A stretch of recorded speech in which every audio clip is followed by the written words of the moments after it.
January 18th, 2019 meeting of the Texas Water Well Drillers Advisory Council is called to order. We'll call the roll. Lonnie Ball, present. Mr. Wizenot. Present. Mr. Gilmore. Here. Mr. Lange. Here. Mr. Young. Present. Mr. Pyburn. Here. Mr. Reed. Present. Present. We have 2 vacancies, but we do have a quorum. Start with item C. Training for council members. Morning. My name is Della Lindquist. I'm the Deputy General Counsel. And once a year, we ask the board members to bear with us, bear with the lawyers, and we refresh your memories and talk about the laws that we need to comply with as board members here at TDLR. So there's 3 main laws. There's, thanks. Is that better? There's 3 main laws. There's the Open Meetings Act, Open Records Act, and the Administrative Procedure Act. So we'll kind of go one by one, and we'll start with the Open Meetings Act. You just stated your names and decided that a quorum was here. There's 9 of you, but only 7 are here. 4, a simple majority is a quorum. So just be aware that anytime there's a quorum of you anywhere, and you're discussing agency business or deliberating about something to do with the agency or its work here, you could be having a public meeting, an illegal meeting, you know. So these laws are designed to make sure that you are aware when there's a quorum of you talking about agency business to just be very careful. So we'll start with the Open Meetings Act. So the whole point of the Open Meetings Act, as well as the other laws we're going to be talking about today, are to ensure transparency in everything that you do as a government appointed member. Because your deliberations, your decisions, and the things you do are meant to be shown to the public. The public has an ability to participate in what's going on and see what's going on. So again, the Act requires that meetings of government bodies, which includes you, our commission, county commissioners, city council members, all of them, to be open to the public, and we have to notify the public when you're going to meet. And we have to tell the public what's going to happen at the meeting.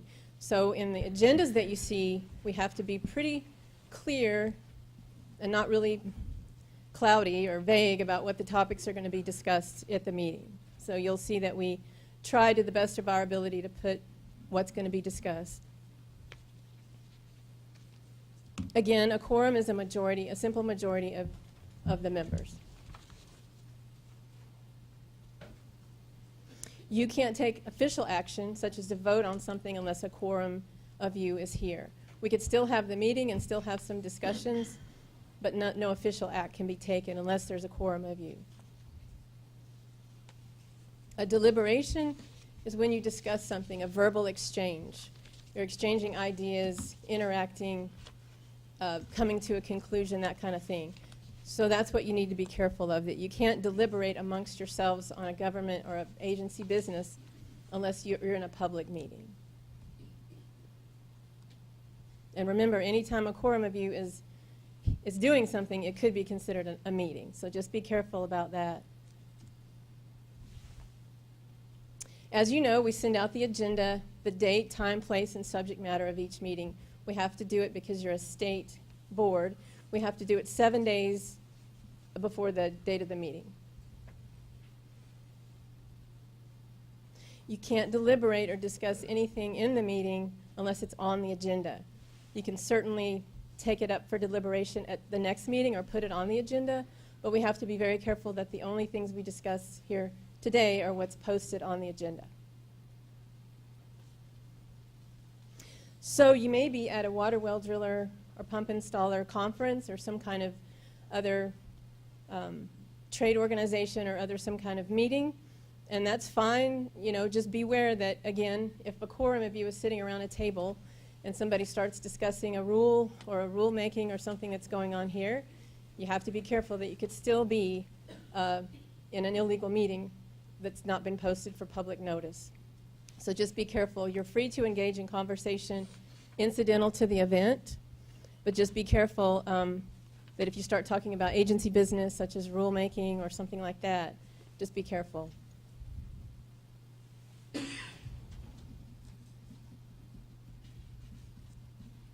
Beware the walking quorum. That's one of the most dangerous situations and one of the most easy to fall into. If one of you sends an email or a text or something to somebody else on the board and solicits maybe some information, hey, how do you feel about this? Then somebody sends it to another person, and then before you know it, 4 or 5 of you are engaged in a discussion on the topic. So it's really one of the most dangerous traps that board members can fall into is the walking quorum, because it doesn't always start out as 4 or 5 of you sitting around a room. It starts out one-on-one, so even in emails to us, we try very hard not to, if we send an email out, to not to do a group email and a group reply, and then somebody weighs in on it. It can get kind of tricky. So just be careful. Always be aware of what your role is when you're talking about agency business. Phone calls, emails expressing thoughts can be kind of dangerous. Conference calls.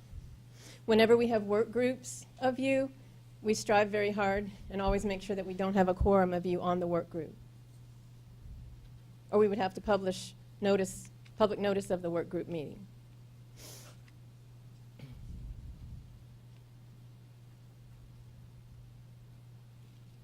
Social media can be a kind of a tricky trap too. If someone posts if you're on Facebook or Twitter or one of those things, and everybody starts weighing in, that can be dangerous as well.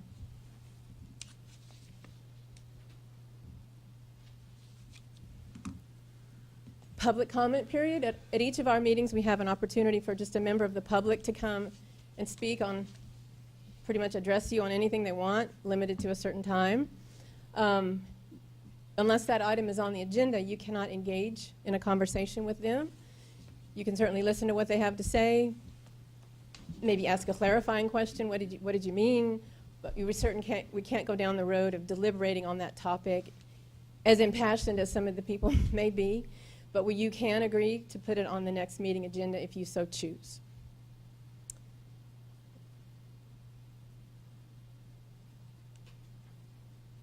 Again, we just must limit whatever we talk about on the agenda in the meeting to what's on the agenda. Sometimes it's hard because they want you to talk back to them, but we can't. Civil remedies. Anybody, any interested person can petition the courts to stop an action taken in violation of the Open Meetings Act. If you make a decision without a quorum, or if you make a decision that you've deliberated in an illegal public meeting or a non-public meeting, you can be stopped from doing that. And any act that you make in violation of the law would be voidable. In other words, it would just, as if it didn't happen. If you knowingly conspire to circumvent the Open Meetings Act, there are criminal penalties too. So we try to stay out of jail.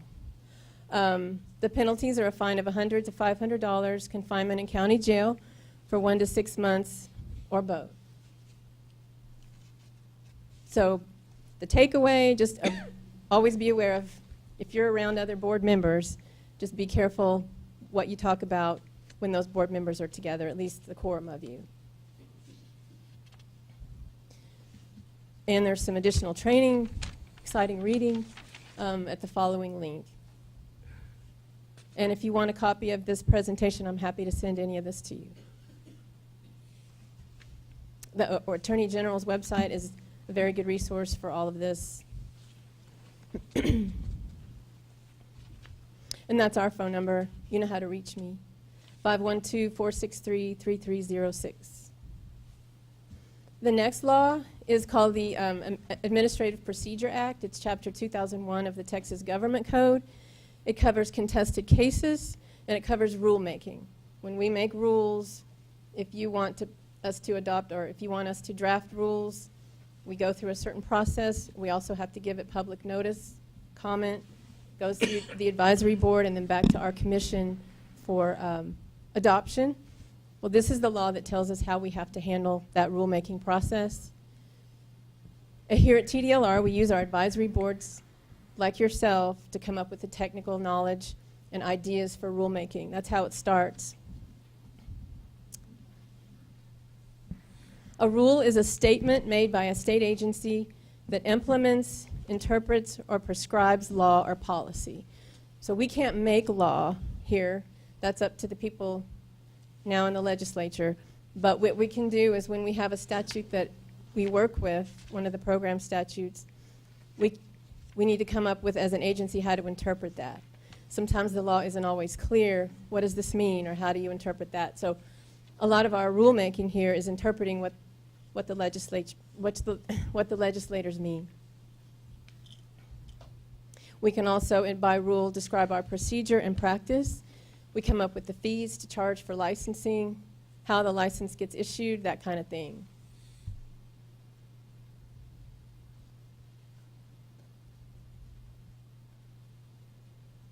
So here are some sources for rulemaking here at TDLR. When a law gets changed, we usually have some rulemaking that we need to do. You may come up with some ideas for rules.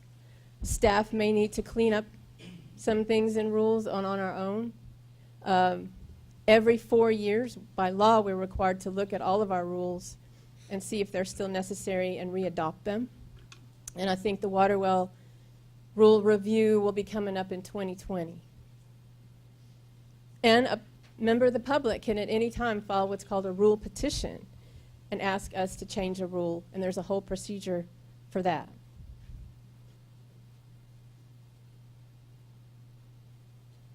An interested person, like I said, can file a rule petition, and we get those occasionally. They have to be a Texas resident or a business entity located in Texas, a governmental subdivision in Texas, or a public or private organization located in Texas. We, several times a year, do have rule petitions, people asking us to change a rule. We don't have to agree to it. We consider it, and sometimes we do have a public forum on that. So basically, a rule starts out with an idea, then we draft it, we send it to you to look at, we file it with the Texas Register. We send it to the governor's office to look at now. We need to do that. We send it out there for public comment, 30 days. Public can weigh in, and we have to go over each of the comments that come in, and we bring those back to you. Once the 30 days is done, we may not want to make changes according to the comments, but we need to bring those back to you, and you may agree to change the rules based on those comments. If you agree that the rules are okay and you've addressed the comments, it may be time to recommend to send it to the commission for adoption. Once the commission adopts the rules, then they become final on the 20th day after that.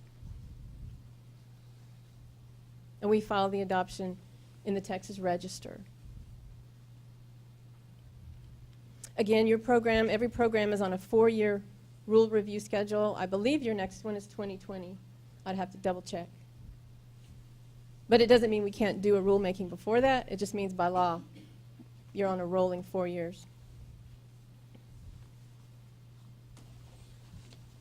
It's the same thing. We just republish them and we get comments. Again, some rulemaking resources. You can always call me with any questions and ideas for rules.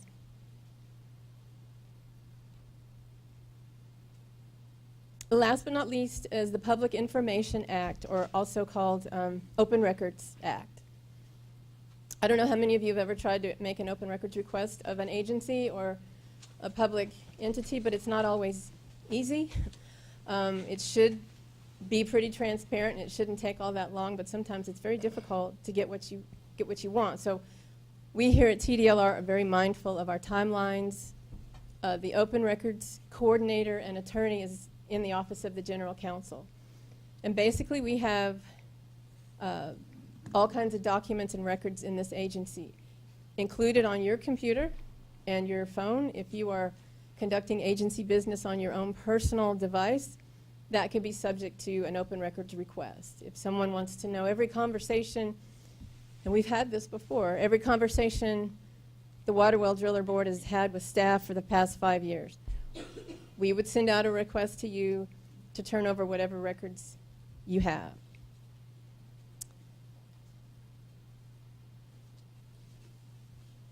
Let's see.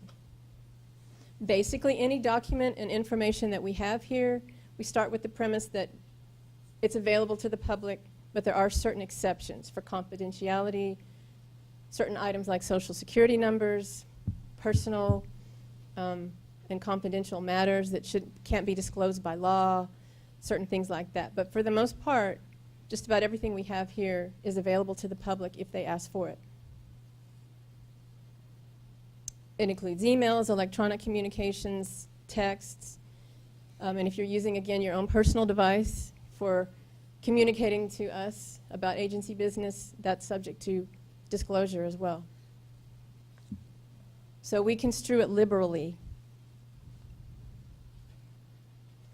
If you receive a public information request from us, you need to send it over to our office, and we'll give you the instructions. It'll be in the request, but you need to send it over to us as soon as possible because we have very strict timelines to get that back to the person who asked for it. We have to respond to them within 10 days. We cannot ask why someone wants the information. Sometimes it's tempting to do that, but we can't ask.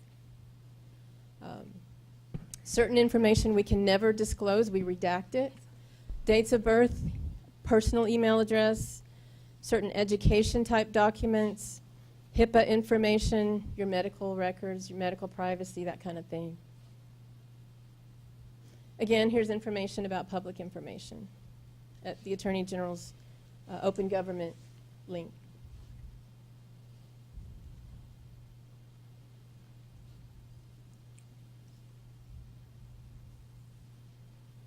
Do you have any questions? Yes, sir. Question? John Pyberd. I serve on a rural water board also. Pardon me? I serve on a rural water board. Okay. And our president is under the opinion that postings have to be 72 hours in advance, not 7 days. It's different for a statewide body like we are and like you are.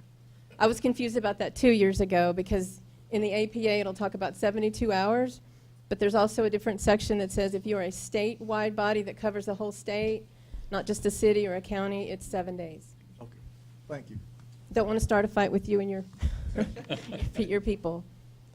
Yeah, Rusty Gilmore, listen, what, in the process of changing or making rules, does the same process apply for changing and making definitions in the rules? Yes, Okay. it's a definition is considered a rule because it clarifies a word. So, Okay, thank you. all right, thank you. I'll see you next year.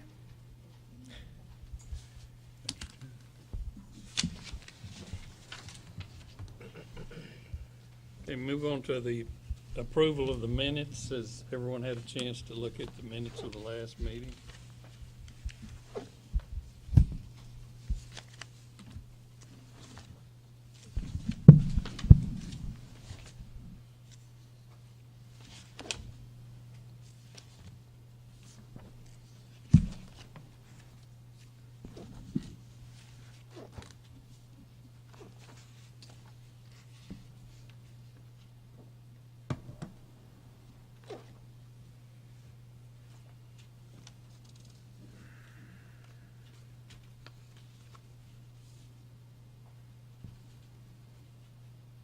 Anyone have any comments or changes regarding the minutes?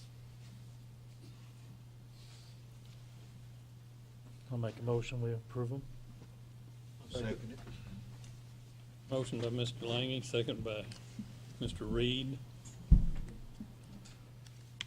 All in favor? Aye. All opposed? The motion carries. The minutes are approved.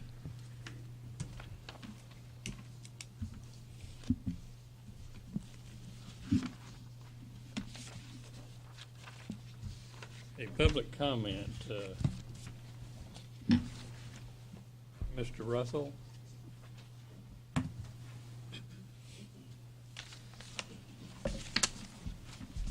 Good morning, gentlemen. My name is Roger Russell, Russell Drilling Company out of Nacogdoches, Texas. I'm here representing the Texas Groundwater Association, and my comments are going to be on behalf of the commingling issue. And some things, and I'm sure y'all probably don't have an answer for me now, but some things that our association is talking about, concerned about, is the continuing education. We're kind of concerned about the fact that maybe the licensed contractors are not getting a good understanding of the rules and regulations, and there are some comments made on the online training aspect of it, and some of the things that I presented to y'all on the last meeting with the water well reports. To me, it seems obvious that a contractor filling those out, they must not understand the rules and regulations part of it. And you know, we don't know what the answer is, but we just have some concern about that. And I know that I'll be asked from the group if there's any plans of changes for enforcement when there is, or more personnel, maybe when there is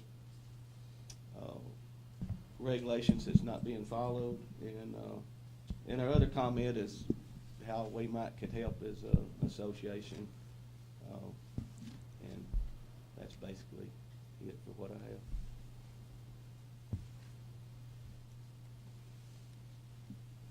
Thank you, Mr. Russell. Yes, sir.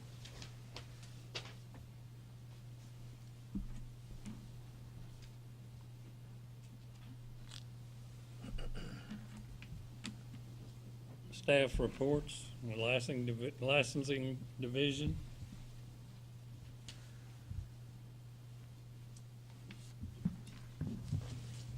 Good morning. My name is Liz Marino, and I have very few numbers to report. Can you move your, there you go. Hello? Can't hear you. Hello? There? Oh, I'm sorry. Okay.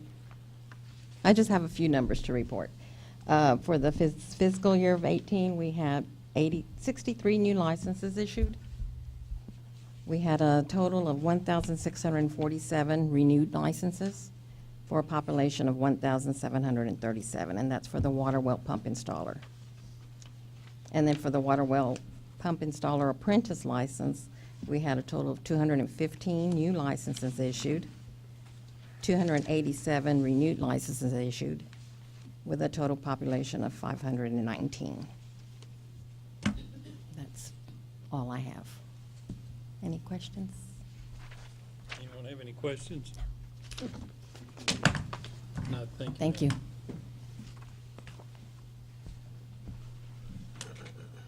Customer service division.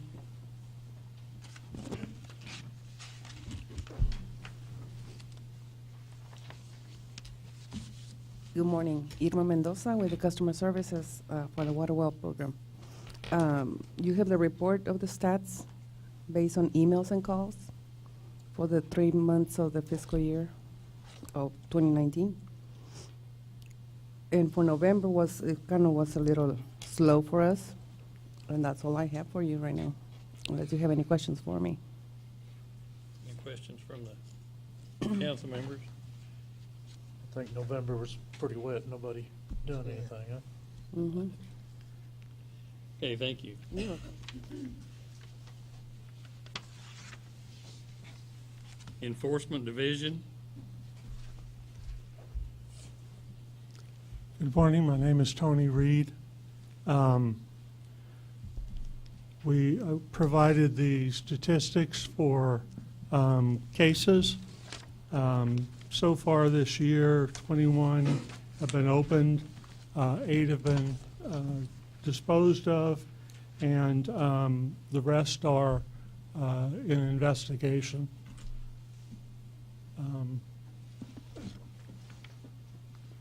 I'll be happy to answer any questions you might have. Rusty Gilmore, I just wanted to know kind of what most of these cases that are open, what are they actually, is there a certain amount of, I guess, what are they concerned mostly? Improper well construction, unlicensed activity, some of the groundwater conservation districts have filed complaints, problems with well logs, and then the department does some inspections to find problems. And then landowners having to plug wells. So what would be the, on the top end of it, would it be licensing problems, or what is the biggest complaint there in cases? Like on unlicensed operators? That's usually something we really watch carefully because we're concerned about that. Thank you. I have a question, Steve Young. The inspections that TDLO does, does that involve any health and safety issues at all? Or is it, what exactly are you looking for? Compliance with the statute and rules. So, who looks after the health and safety? Does OSHA have to come out? It's really my question, is who actually is doing that, if anybody? You know, I don't know the answer to that Okay, question. so we don't deal with that at all? Not to my knowledge. Okay, thanks.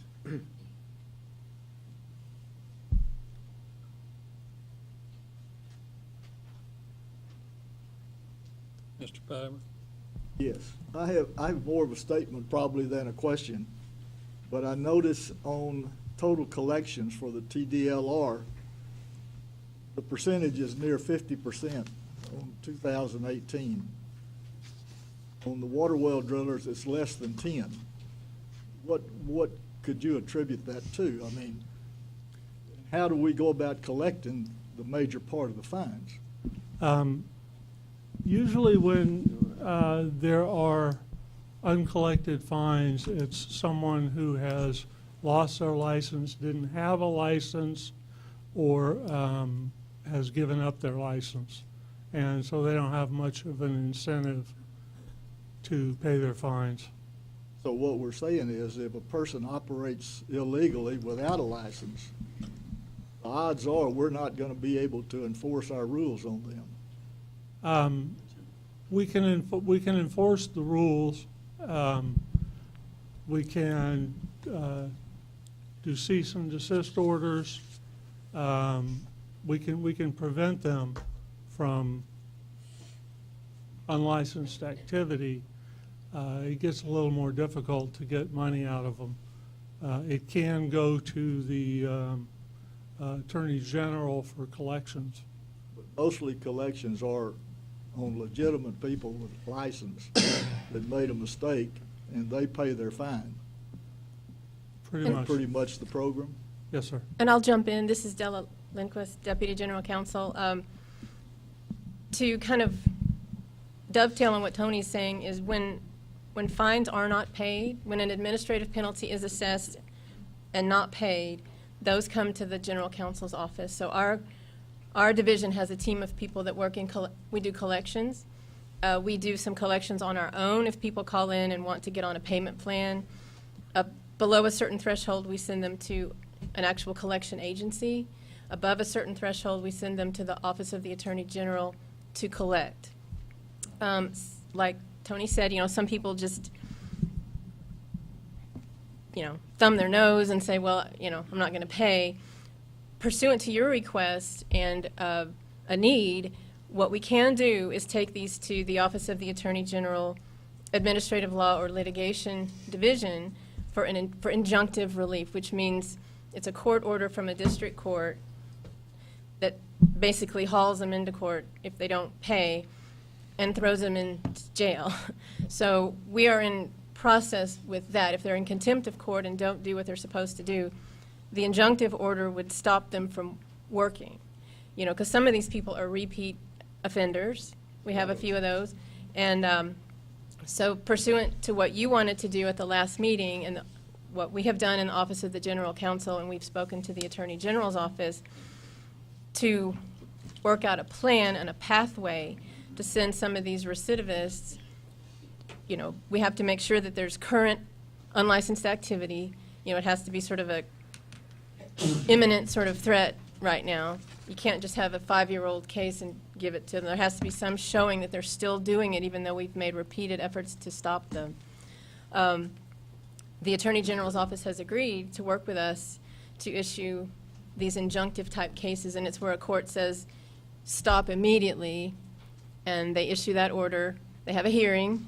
People don't have to show up to a hearing, but if the judge issues the injunction and says you're under an injunction right now, you can't work, and if there's evidence that they continue to do that, then they're in contempt of that court order, and that's when they can be arrested. So sometimes that's the only thing that will stop somebody from continuing to do what they've been doing without a license. It's very hard for us. You know, we don't have a lot of the tools to go out and force them to pay, but we can try to force them to stop the work. Well, it relates to the question that we had down here about health and welfare. I mean, directly, these people are operating, and we don't know what rules they're following or not following, and it does have an impact on people's health, and it needs to be enforced. I agree, and that's the conversation we had with the Office of the Attorney General, their litigation attorneys, and they agree as well. So we hope in the near future to have some results of that process to show you, maybe even at the next meeting.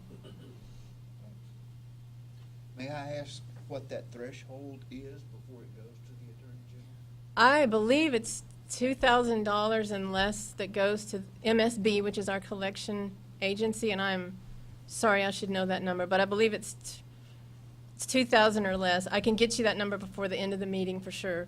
And then anything above that we send to the Attorney General's collection. And It's somewhere between 2 and 5, and I'll find out for sure.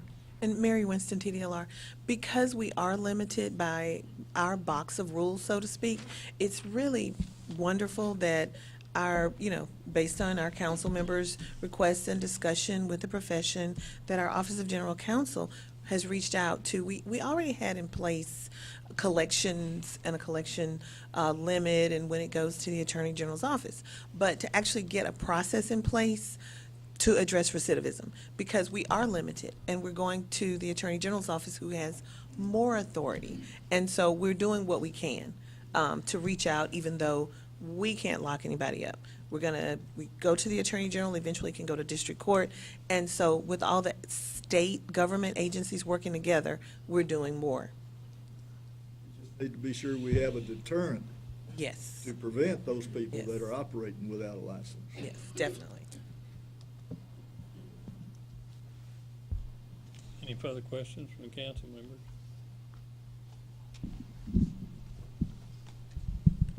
No. Well, Thank you. thank you, Ms. Reed. Education and Examination Division.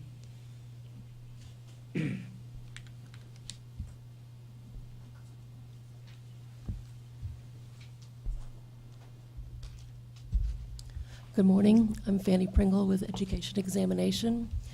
I believe you have our report. Just a few items. This year we've completed 3 online audits, one in August, 2 in November of this past year for continuing education providers. Currently we have 17 providers. Of those audits, the audits are selected randomly and also in response to complaints.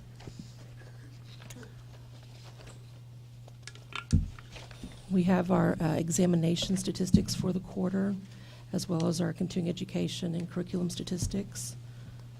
And I additionally, before the meeting, provided you with our 10-year examination statistics for pass rates. There's a lot of information to go through, so I'll just give you a couple of the highlights, the big takeaways. For the Texas water well driller, it looks at our, it seems to be that from 2008 to 2012, we had a pass rate hovering between about 50 and 65%. And then from 2013 to 2018, it dropped to about 35 to 45%. And 2013 was also when the exam was last revised, and that would account for that drop. But it has kind of hovered in that area for the last 5 years. The general water well driller pass rates are a little bit higher than the Texas driller pass rates. And for the last 4 years, the pump installer, the general pump installer stats are a little bit higher than both of those. The other takeaway is that, consistent with other industries, the repeat testers the pass rates for them are lower than the first-time testers, and usually that's just consistent with testing. When people take an exam, they do a lot of preparation, and then with subsequent test events, they have lower and lower effort, and so usually those scores, the pass rates for a retest are lower. Does anybody have any questions for me? Bill Lange. I've had a few people that have taken a general pump test, and they said there was a lot of water well questions on it, driller questions. Is that true, or is... It should not be. I will say that when we have our examination review committee meetings, we have, I believe, 11 industry experts, subject matter experts who go through all our questions. And when we develop a question, we make a determination on which exams are these questions applicable for. Sometimes there may be a pump installer question that has the phrase water well driller or water well, and they may infer that from there. But and there are some questions that appear on all exams, if particularly safety questions, things like that. Sometimes rule questions, but the exams are very specifically tailored for each type of exam. We do have our SMEs go through and say, yes, this is applicable, and no, this is not applicable. If we have candidates who, well, I should say, whenever a candidate takes an exam, when they receive the instructions to take the exam, they are given instructions that they can make comments on every single question on their exam. In the examination session, if a candidate, feels like, this question isn't applicable, or it's whatever, there's two correct answers, or there's no correct answers, whatever their comment may be, they can comment on every single question if they wish to, and our SMEs review the comments for every single comment that's ever made. We review them, and we'll, sometimes we'll say, yes, they're right, and we make that correction. And if anybody's score changes that would cause them to pass an exam, we make that correction as well. And sometimes, it's a matter of, making a change, or deleting the question, or saying, no, this question is fine just as it is, and the candidate just did not understand the concept. So. Okay. I have a question, Steve Young. How do the different classes or firms make the list for the continuing education providers? Is there something they have to pass? Do you review their How does a training provider become approved? Yeah. Anybody who submits an application, there is an application approval process, and there's a list of requirements they have to meet. There is no test. But do you review the material they're going to present for each course? I'll have my training provider, SME. So does Adam and David do that? I'm sorry? Does Adam and David, who does that? David Gunn, Water Well Driller Program. Yes, we participate in the exam process with No, I'm talking about the continuing education, the courses. the continuing education. Yes. Adam goes around to different areas and provides a course on, CE course on the laws and rules. I want to know how they actually make the list. How they get approved to Provide be the a list. Oh, they provider. apply. Oh, Who Kim. reviews the material?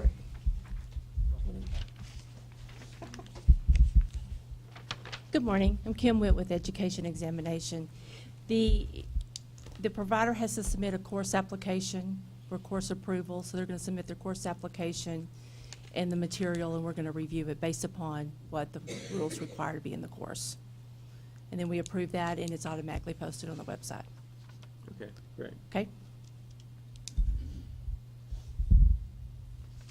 Any other questions for us? Any questions? If not, thank you very much. Thank you. And this is Della. I'm just getting back with you again regarding the collections threshold.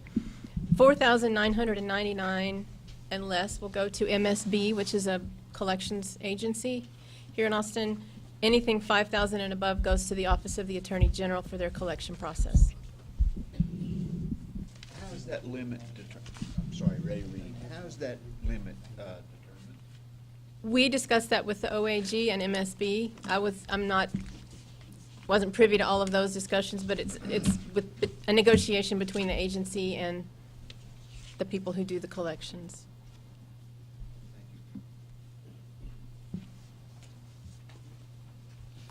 Good morning, gentlemen. Regulatory Program Management Division. Thank you, Mr. Gunn. David Gunn, Program Manager of the Water Well Driller Program. Current projects, David Gunn, Manager, me, is researching cost on annular seal and cement bond locks. Just do a cost estimate. Adam Foster, Hydrolysis, has been working with the Permian Basin Groundwater Conservation District on multiple improper wells completed within the district. They were improperly completed. Program staff have been working with the advisory board work group on the 5 points of concern addressed at the WWD Advisory Council work group.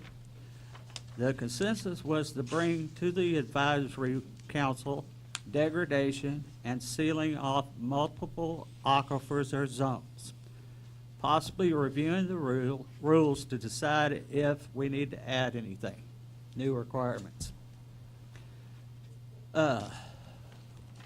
Water Well Driller Program staff are preparing to attend the TWGA Annual Convention and Trade Show. Under meetings attendance, on August 23rd, Mr. Foster met with Brush County Groundwater Conservation District and Duval County Groundwater Conservation Districts about local issues.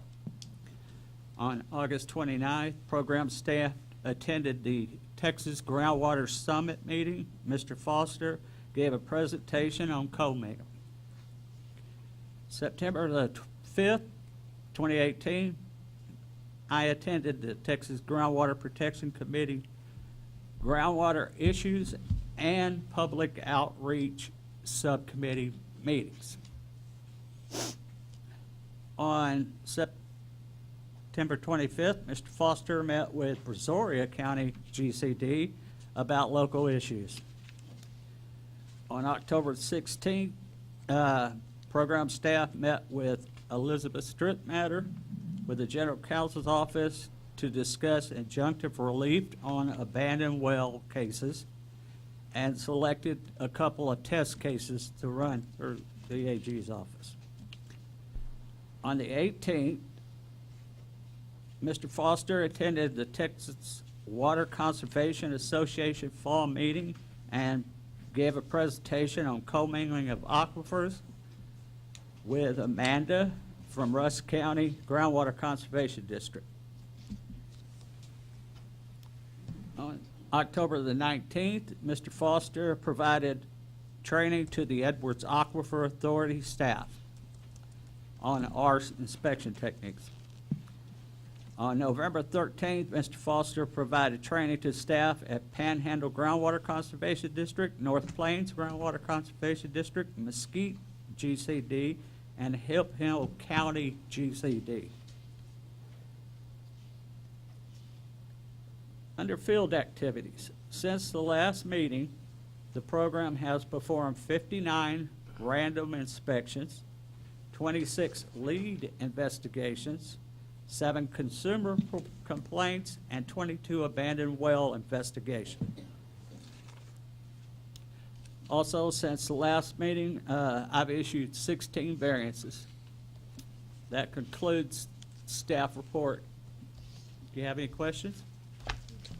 What do you consider abandoned wells? Wells that are a threat to groundwater quality are open at the surface.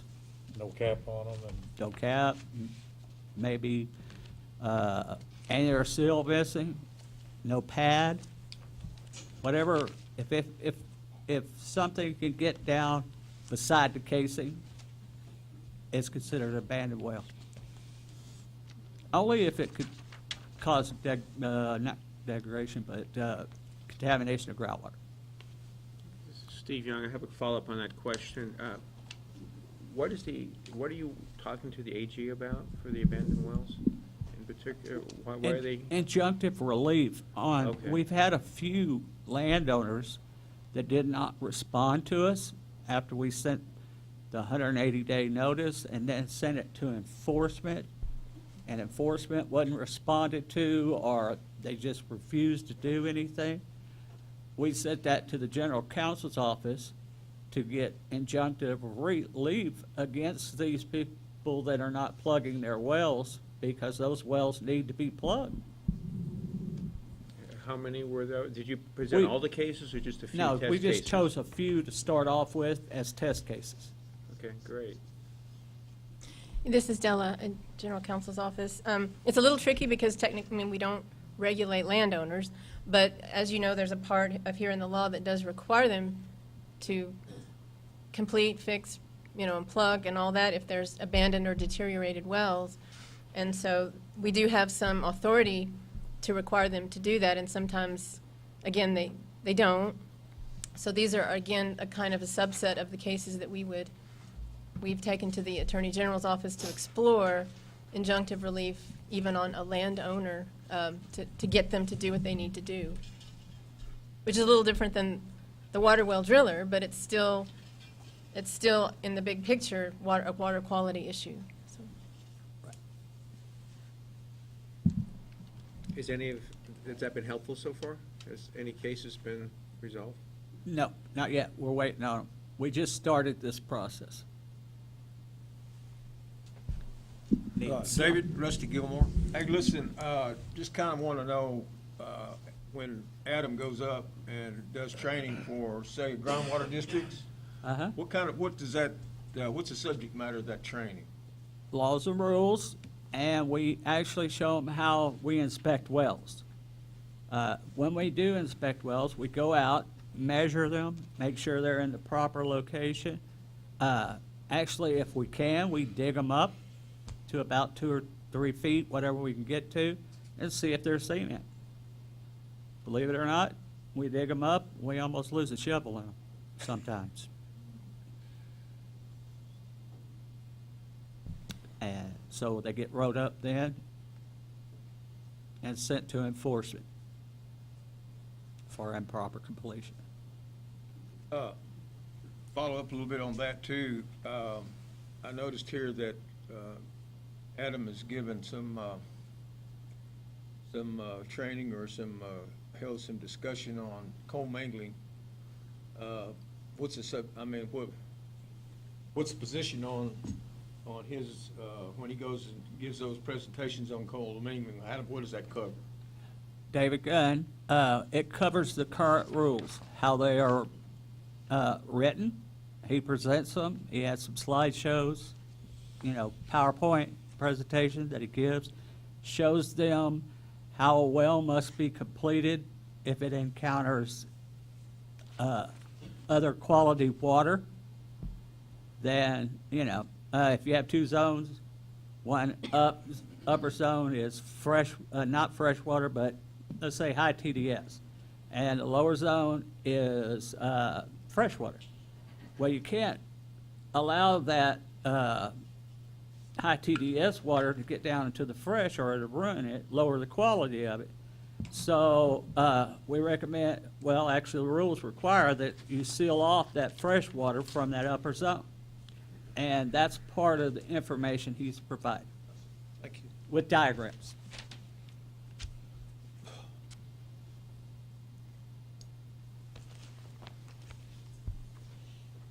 Any further Thank you, questions? gentlemen. Yes, David, Oh, the 16 variances, this is John Piper. yes. What are most of those about? They could be, someone has a small lot and they can't get 50 feet or 5 feet from the property line cementing it, or say a septic tank, we'll allow them to encroach up so far, but we require extra cement in the well. Or plugging wells in some areas like the Karst Formation here in Edwards Aquifer. Sometimes you start pumping cement down there, it just goes everywhere. So we'll allow them to pour gravel up to the water zone and then seal it from there. Those are the type of variants we do. Thank you. You're welcome.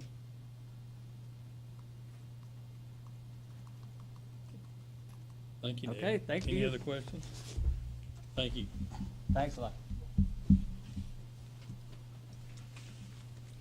Report from the executive office. Good morning, council members. I'm Mary Winston, and I'm going to deliver the executive report today. At your last meeting, our deputy executive director was able to present and discuss our strategic plan, which is item A under the executive report. But I did want to emphasize today that TDLR strategic plan is available on our website. And so for your viewing pleasure, whenever you want to take a look or if you want to search it, it's there. In August, the agency also fulfilled the requirement that all state agencies have to do biannually. We completed our legislative appropriations request. We did ask for some exceptional items. Last session, we were required to take a 4% budget cut. That amounted to about 14 full-time employees. We are asking for half of that staff back. Legislative decision, but it is our request. We're also requesting resources to assist in the governor's initiative to combat human trafficking. We're in a unique position because of some of the programs that we regulate they have an inspection component. And so sometimes our staff can be privy to information for labor or human trafficking. Additional resources would provide us with staff and those resources to get that information to the proper parties. Again, we're not the police, we're not going to arrest anyone, but we have to have our staff educated and with the knowledge of who to get that information to. And it is a governor initiative, and it's even with news stories as of late, it's a problem in Texas, and TDLR wants to do everything it can to help solve that problem. We also asked for authority to utilize the funds to help our licensing systems. Currently, TDLR licenses 39 programs. They are disparate. They don't talk to each other in that computer language. So we have staff that has to know 9 different computer programs that deal with different types of licensing. We're asking to utilize funds so that we can develop one licensing program that could marry that together, that would save man hours, and frankly, eventually, financially, that would just relieve a burden from the agency. Because we are working with systems that are quite old and manipulating them so that we can use them with systems that are newer. And if we could marry those together, it would really help staff resources. Session has started as of January 8th. So TDLR Office of Strategic Communication does bill tracking, Jeff Copas specifically. Hi, Jeff, I know he's out there watching, daily. And we get updates weekly. Those updates are on our website, so you'll see which bills are out there that could affect TDLR or our licensees. Currently, on my last look, I didn't see anything that specifically pertained to water well drilling, but it's early. Lastly, I wanted to leave you with some web numbers from the last 6 months. The Water Well Drillers website has had over 2,500 page views, an average of 135 per day. 59% of those visitors assessed the Water Well Driller site from a desktop computer. 36% did so from a smartphone, 5% from a tablet. The top 5 reasons for visiting: number 1, frequently asked questions. Number 2, they're looking up our administrative rules. 3, well construction and plugging specifications. 4, forms. And finally, the 5th top reason is exam information. And that averages out to the over 25,000 views in 6 months. And if you have any questions, I'll be happy to answer them. Council members, any questions? Thank you. Thank you. Now, I move to a report from the commingling work group.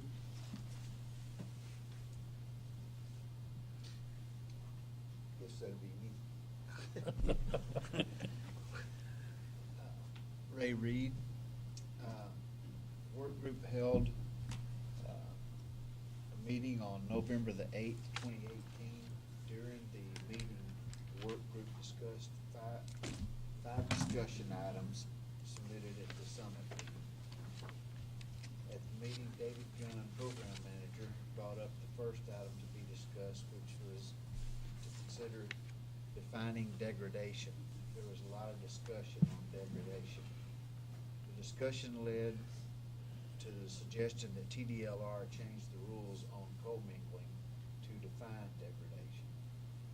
TDLR do not currently have a definition of degradation in the statute or rules, but online dictionary defines degradation as the condition or process of degrading or being degraded.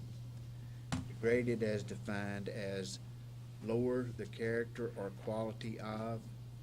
Therefore, it would follow the quality degradation is the lowering the quality of the aquifer or the water zone. The advisory board may want to consider defining degradation or replacing the word with another defined word such as pollution. Final consensus was for the work group to come up with a concept of degradation to discuss at the next advisory meeting. The other 4 items presented were not discussed as much, and it seemed everyone agreed the rules cover the last 4 items, which are: identify the amount of time and what conditions must be met for a test well to stay open. What are the minimum well construction standards to produce brackish water? With mixing 20,000 milligrams per liter with 30,000 milligrams per liter of brackish water be considered commingling. Define aquifers and zones.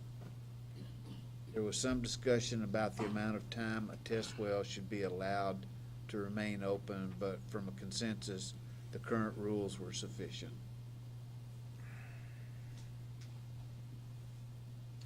That's it. As a committee member, I agree with the information provided. I'd add that I feel like some of the effort is to try to quantify some things that are not as well qualified in the rules. And I guess you'd take that as an academic exercise. But then again, too, the academics don't mean much until we find a practical way of helping to keep people inside the rules through voluntary ability or enforcement. And so, but here again, the clearer the rules can be, the clearer opportunity we might have in the legal circumstances that we're sometimes presented with in terms of notices of possible violations and what have you. So that's all I would add. Are we discussing the degradation issue yet, or? I agree with what Ray mentions, both Rays, so. Was there any further discussion? Yes, sir. This is John Pybert. I think our rules currently accept and follow the rules that we need for pollution. Most of pollution is a surface entered problem, and our surface completions apply to that. Degradation, I think, is more of a problem between differences in quality of water below ground. And Mary Winston, TDLR, I just want to clarify that the report was given, and I believe we've moved to the next agenda item. Okay. Okay, which is, Mr. Chair, if you want to read that off, so everyone watching will know exactly where we are. On H. Discussion and possible recommendations to address driller action when encountering multiple aquifers or zones, when drilling and completing a well, including proposing new definitions or requirements to administrative rules in 16 TAC Chapter 76 regarding the water well driller and pump installer program. Sorry for interrupting, Mr. Butler. Got me Now off repeat track. So now it's discussion time? Now it's discussion time. We just want to make sure everybody can follow along, because Okay. we do have people watching. Okay, but degradation is more about quality differentials between stratus, and rules regarding grouting between those stratas is what we need to contain quality of water in certain stratus and keep it from migrating to other stratus. So the pollution thing is a surface problem. Degradation is a below ground problem, is the way I see it. We don't have the rules to address it, or just drillers aren't following it. Well, I guess, this is Rusty Gilmore, I guess where I get a little confused in the degradation thing is, so, you know, when people are going out there and they are intentionally gonna commingle water, or they're gonna intentionally go into two different aquifers, where's the baseline for what you call, is it degrading it or not degrading it? There's gotta be some sort of a baseline or a benchmark to where you say, okay, that's degrading that other formation. So where do you go from there?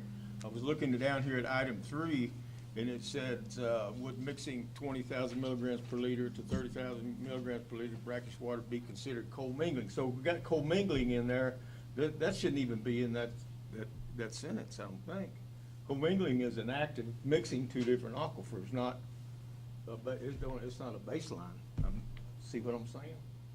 I guess maybe I'm not spitting it out right, but what I'm saying is degradation, to say something is degrading another one, you gotta have some sort of a baseline to say where it's at.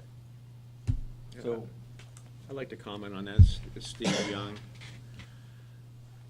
I think the current rules could be a little, we should consider adding a little more intent to what the objective is on the commingling and degradation.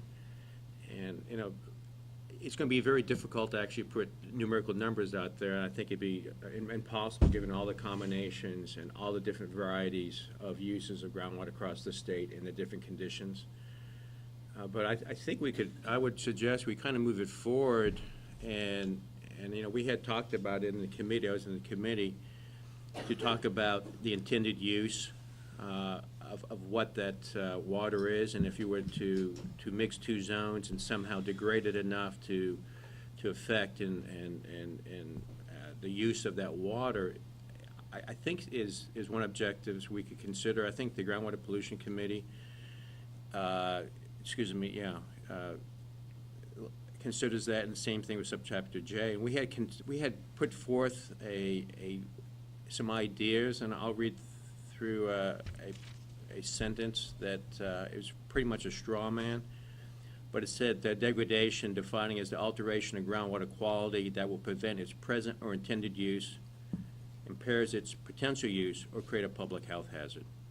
Certainly that doesn't answer all the questions that's put forth, because it'd be very difficult. It becomes a professional decision of what that does. And it doesn't tell you how you would get the measurements or grouting, but I think that type of intent puts it forward, and put it out for discussion if that would be a useful step, or if you need something more specific, or keep it where it's at. So. Mr. Gunn, did you have, where you wanted to make comment on this? Only if you have questions. Sorry.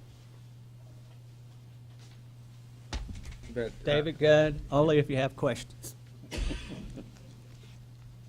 Well, I'll ask a couple of questions. My understanding from the currently is what the default to use is the water quality characterization, and that's put forth by TCQ and a few others, which is the fresh water, saline, slightly saline category, and moderate saline, which is fresh water less than 1,000 TDS. Slightly saline is 1,000 to 3,000, and moderate is 3,000 to 10,000 TDS. And with that definition, it's my understanding if you were to have a zone of 3,500 or, 2,500, and you had another zone of 4,000, if those two were to get mixed, that would be a violation. And I don't know if the use would change in that case, but the way it's written, that understood, and David can address that issue. But I'll put that for the board of what they understood, what the current criteria are. So. Yes. John Fiber. Yeah. The way I understand our rules, most of our rules, if not all of our rules, were written to concern potable water, 1,000 milligrams or less. And now then, we're beginning to enter into some issues where we're looking at groundwater above 1,000 milligrams. I think that's relevant. I think it was, the rules written in the 60s, that rule? I think that's a comment. Was it later? Did you say 50s? Well, it was written, I think the point is, it's written quite some time ago when these issues weren't coming up. And, that's right. And I was one that mentioned it because I work with programs that do go deeper, and you start hitting things like arsenic and iron. You get small TDS zones, but then you go from fresh to high TDS to fresh. It gets very complicated once you get below the shallow zone, and I think there needs to be some, the program would benefit if there's some guidance, because that type of drilling is going to go on more frequently. Now, Mary given the Winston, needs. TDLR, non-driller. Rules written in 1950s. Are you speaking of TDLR rules, TCEQ rules? Which It rules? was a degradation. The to rules that we go 76-100. by right now, the current rules are written primarily for potable drinking water, for protection of consumers. They don't relate to the new saline or brine water standards that we're looking at. And are you saying that, so those are, the rules that y'all have to look at are our rules, TCQ, groundwater, conservation districts or development districts, all of those are based on the potable water versus, is that, for the most part, okay, that, as a non-driller, I wanted to make sure I was on the same page. Okay, so across the board, okay. That's my opinion. I don't Okay. know. David Gudd, we regulate private wells. Any type of private well, irrigation, monitor, water well, private wells. Across the state, and set the minimum guidelines for the whole state, rules. But for the most part, the rules are written to protect consumers that use water for their potable water supply. irrigation water is not far off of being potable water. It can be a little bit past 1,000. I'm not an expert on irrigation, but all of the water that we've used for the most part as water well drilling has been for potable water supply. The rules just didn't apply to brine water or water that's going to be used, desalination or whatever, fracking or whatever. I didn't think it was. Is that a question? No. Okay. That's a statement, and it can be true or false. I don't know. Just something to throw in here at that, John, is like this, is like, doesn't matter as far as the intent of the use of the water. If it changes, it degrades the aquifer or that zone or something, it doesn't matter whether you're gonna use it to drink with, or whether you're gonna use it to farm with, or whether you're gonna use it to mine with. The characteristics of the aquifer change when you commingle stuff. So, I mean, you can understand what you're saying, and the word, those rules were written like that. But what I'm saying is that it looks like to me like we need to focus on the safety of the aquifer itself. Yeah, I want to add to the, even those terms, I mean, some of these aquifers are very thick, as you well know, they're thousands of feet thick, and you have many different water qualities within a given aquifer. So that's the whole problem we're facing right now is what is the guideline we can provide out there? If there's it may be a discussion of whether or not there needs to be even more specificity or more details in that rule. I think there's agreement there's needed to be that, but I think that's the first step if that, because there are you can go from one GCD to another, and you know the rig supply wells are one that's out there quite a bit, and there's also I'm working with industry. They have that issue. They're going deeper to get below issues that will affect freshwater wells. They're trying to drill below, intentionally drilling below freshwater zones so they can get minimum impact. And these rules, I think, are may play into how they can develop those resources and what they can. It'd be very expensive if you had to go through and do many different individual zones because they span a brackish region, and it may prevent us from developing that resource. There needs to be a balance. I agree we need to protect the aquifer, but those aquifers are very complex, and there are very many different zones to start with. So it may be appropriate to have more guidelines. Mr. President, if I could, Ray Wisenant, Ms. Lindquist or someone in the office would have to tell me for certain, but I believe I've been a member of this group for about 25 years. As I recall, a lot of the rules we made were specific, like's been mentioned, for potable water, because back in those times, that was the only real water of interest that most people drill for underground. And that's not the case these days. So at some point, we've got to have enough definition in our rules to provide that, along with some quantitative ability to determine if it's fresh water or within the current bounds that we currently have, and requirements that quite honestly, if you don't have a hydrologist on your job, the driller's going to be the next best thing. But here again, we all ran into the same problem. That was that a single board, basically based in Austin, was tasked with trying to protect potable drinking water, mostly for residential use, some commercial. Public water is done through the TCEQ. The problem is the vastness of the state of Texas and the types of different varieties of aquifers, drilling conditions, water conditions, makes it pretty difficult to make specific rules to cover all that. So for my part, I'm ready to do what we need to, but please keep in mind that it's not going to be a simple or short-term process. It's going to be something that's going to take a lot of input from the industry, from the public, and from staff here to come up with quantitative abilities to help protect groundwater. And I believe the term groundwater these days is gonna have to go beyond what my original concept was, which I was a water well driller. And I helped drill wells for people to have water in their homes in areas they didn't have the ability to survive off surface water in some manner or another. But nowadays, we have the technology to take water that's of pretty low quality and make it very potable for the use. So there's a lot of changes that need to happen, but I think we need to be reasonably careful with it for two reasons.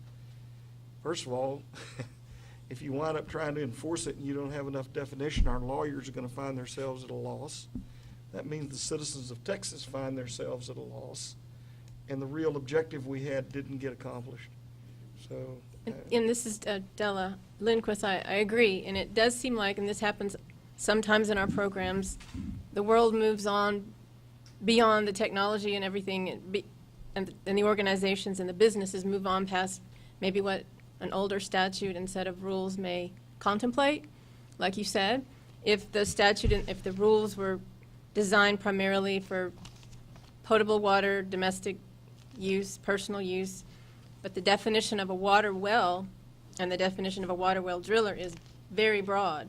Any kind of water well, pretty much, according to the statute. So it may be that a much more comprehensive look at these rules, other than one definition, is what may be needed, and a whole new maybe section regarding wells other than generally for domestic use, potable water type wells, because that would encompass, because as the drafter of a lot of these, I'm seeing what I might need to do and what we all might need to do, is have a much more comprehensive discussion with maybe people at TCEQ, people in industry, to talk about, and it may take a while, but to develop a whole new section in here that pertains more to the types of wells that perhaps Mr. Young is dealing with, or other kinds of wells that are just the traditional well that this set of rules has been dealing with, because it's hard to apply what we have here with some of the situations and circumstances that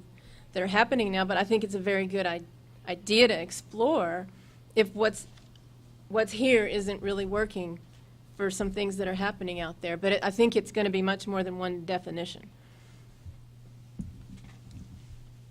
Yes, I think in John Pyburn, but I think in years past, and I'm going back, degradation would have been somebody that had water that was not containing a lot of iron, and irony water. You know, it had nothing to do with saline or 30,000 milligrams per liter of brine. That's what the rules were written to address. And our rules are just way behind what they need to be now. They need to be looked at seriously. Mary Winston, TDLR. And I was just talking with Della on the side. She mentioned earlier when she was doing her report that your rule review is coming up for water wells. Not just one definition, but a look at the whole set of rules in 2020.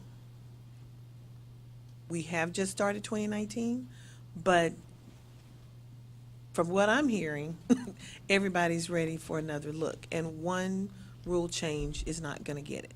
So today, as per our agenda, discussion is what we're doing. Possible recommendation or no recommendation. We're not required to. It can be further discussed. Della's brought about we would need to talk to TCEQ, groundwater districts. It's not an easy fix. It would take some time. Today, we can stay here all day long, or we can say, this discussion has gone forward some, let's take it forward some more with help of our Assistant General Counsel, who is going to be responsible for drafting these rules. And that's up to our presiding officer, Mr. Ball. I think that we should not be making any rule changes immediately.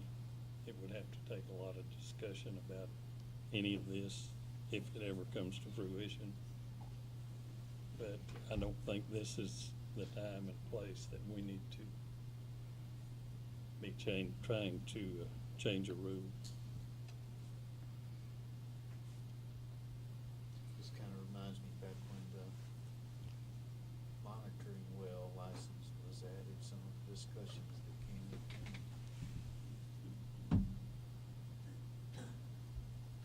this is Ray Wisenant. Mr. President, I agree that I think most of what I've said would support the fact that we need to be pretty careful with changes and try to be as consistent and as far-reaching as reasonably possible. But, so, I'm assuming would we, as a board, then ask staff to move forward with the subcommittee, create a new subcommittee or some general initiative that gives staff some direction?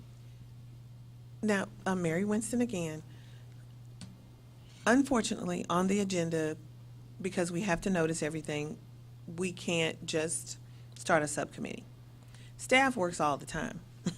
So if staff does something all the time, in between the session and however many bills are going to affect TDLR and its licensees, and the fact that Della is the deputy general counsel, so she has a lot on her plate. But it's what we do every day, and we love our jobs. So we don't have the authority to appoint a subcommittee just because it's not noticed. But that does not mean that staff cannot begin to look at this. We don't have any. Typically during legislative session, we do try to limit our advisory committee or council meetings because updates may come fast and furious or not until the end. So we like to have massive group of meetings after the session so we can catch everyone up, move forward on next steps, whatever has affected your profession that we had no idea was coming around but may come around, we can incorporate that. So we weren't anticipating scheduling another meeting today. We were going to poll the council to meet sometime after session. But even if there's no subcommittee appointed today, which we really can't, David Gunn is Mr. Waterwells. And Della has done several iterations of these rules before. And I can assure you, no one's going to sit on their laurels and not at least develop something internally or work on something so we can get to it at a later date. And I don't want to put this council off at all, but currently we just can't move forward on a subcommittee, so we can't pull y'all in. But staff, we can take a look, and we can be prepared at our next meeting to discuss this even further. Mayor, I have a question. So we have a commingling work group. Is that allowed to meet again? The commingling work group is the one that's already set, and they can meet again. A subgroup is what we can't do. Okay.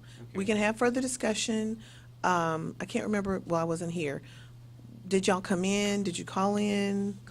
Called in? No, we physically met. Both. Yeah. Well, I called in. okay, we can, Della called in. But that committee can meet again. Because talking about a change and then we're going back, oh, it's 2019 and this needs changes from the 50s or 60s, that's not going to be fixed today. This is Della. We had a pretty limited agenda at the last, as you know, work group meeting. It was specifically kind of focused on defining that. Now it seems to be significantly broader, but that doesn't mean it's something the same group can't look at, but it seems to encompass more than just commingling. It seems to be bringing these rules in line with current practices and procedures. So at the next full meeting of you, we can actually have maybe appoint a specific group to tackle that. It doesn't mean that the work group can't have a meeting and discuss some topics and items, and maybe bring that back to the next meeting as well.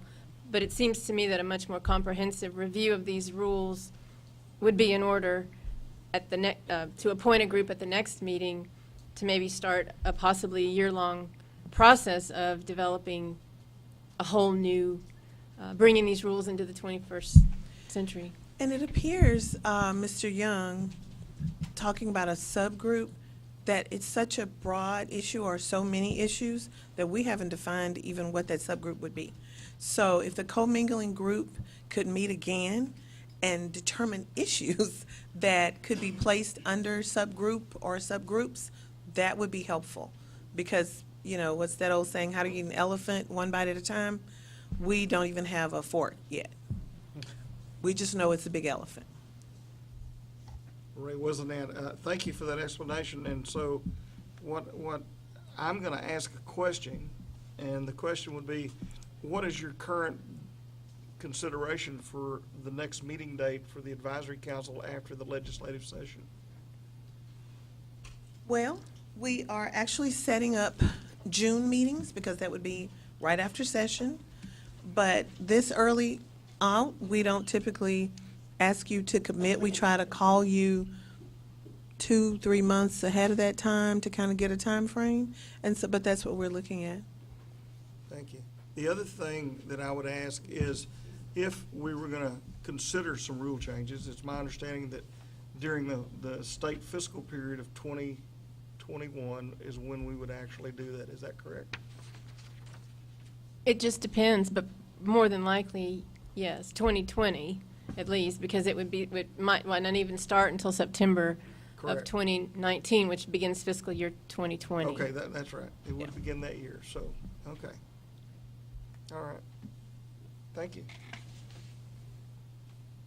Okay, if we're gonna discuss the next meeting, any recommendations for agenda items, which I would say would definitely be what staff comes up with, and also the commingling group, if they meet again. Yeah. And maybe we should suggest that we have a meeting in June, but not come up with a date or a And we time. will also, yes, sir, have legislative session updates during that time as well.